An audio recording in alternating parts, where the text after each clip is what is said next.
O governo Lula transformou este ato, acho que, pelo menos na essência, na ideia, com o tamanho que ele merece. Eu acho que é uma data que precisa ser recordada pelos brasileiros como uma data em que estivemos à beira de ter uma disrupção democrática. De que tamanho, de um golpe de Estado efetivo, se é apenas uma instalação de uma GLO que poderia redundar nisso, aí a história aos poucos vai ser desvelada pelos personagens que ainda estão dia a dia contando sobre o que aconteceu.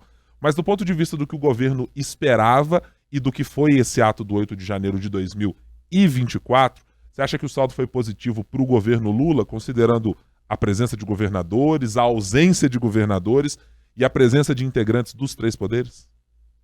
Pois é, Ibrahim, eu acho que o governo, acho não, pelo que a gente tem conversado e tudo, o governo Lula esperava mais um pouco quando a gente fala de presenças nesse evento. Porque, de fato, a polarização política já é uma coisa que está fincada, né? É algo que não se discute mais.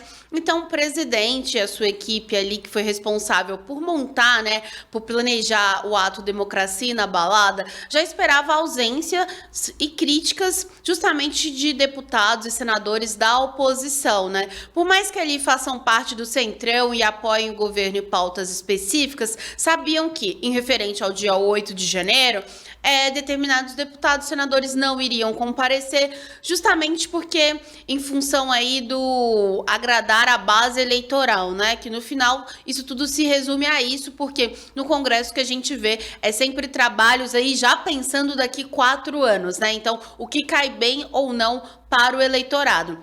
Mas o governo Lula sentiu, quando a gente fala de falta de governadores e principalmente falta aí de ausência, né, do presidente da Câmara dos Deputados, Arthur Lira, do PP de Alagoas, que a situação se azedou um pouquinho mais, porque é o seguinte, o Lira tinha dito que não iria comparecer, isso às vésperas do evento, por uma questão de saúde, de familiares aí, em Alagoas, né, no estado dele. Mas veio à tona justamente que o ex-presidente Jair Bolsonaro estava, né, em Alagoas para férias e tudo, que se encontrou com Lira. E isso próximo desse evento, um pouco antes desse evento do dia 8 acontecer. E depois o Lira não veio, né? Então tudo isso coloca ainda mais ingredientes nessa história, porque de fato mostra que o governo conseguiu sim um alinhamento de discurso. Quando a gente pensa no discurso de, claro, punir qualquer tentativa de ataque à democracia e também de que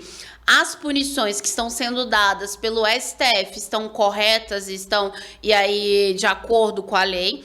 Então, houve-se aí nas falas de Fátima Bezerra, governadora do Rio Grande do Norte, de Paulo Gonet, do ministro Alexandre de Moraes, do ministro Luiz Roberto Barroso, que preside o STF, do presidente do Congresso Nacional, Rodrigo Pacheco, um alinhamento nesse discurso, que foi fechado aí pelo presidente Lula. Mas a ausência de Lira mostrou muito bem que não é para todo mundo que isso conversa. Lula acreditava que Lira não fosse tomar esse ato como um ato político, mas sim um ato em defesa da democracia. Mas o que se mostrou foi que o Lira, ele é fiel aos seus, fiel aí ao Centrão, a quem tá junto com ele, a quem elegeu ele como presidente da Câmara, e que, como tanto os deputados e senadores do Centrão aí se posicionam de forma desfavorável a um ato no dia 8 para lembrar a democracia, porque eles chamaram isso de ato político.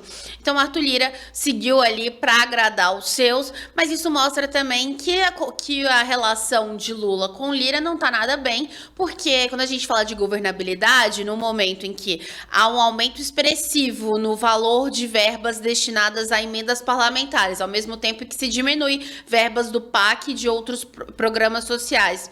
E também, ao mesmo tempo em que essas emendas se toteiam, o governo passa a ter um calendário, né, para pagar, coisa que não existia antes. Então, isso mostra que tem aí vou falar um racha assim, que tem Uma rusga, talvez. Isso, exato. Vou usar termos mais light, assim, em relação a essa relação. Uma governabilidade que já vai dada aí pelo presidente como muito difícil para esse ano, principalmente porque você tem MP da reoneração, tem várias outras pautas econômicas e, claro, o ano de eleição.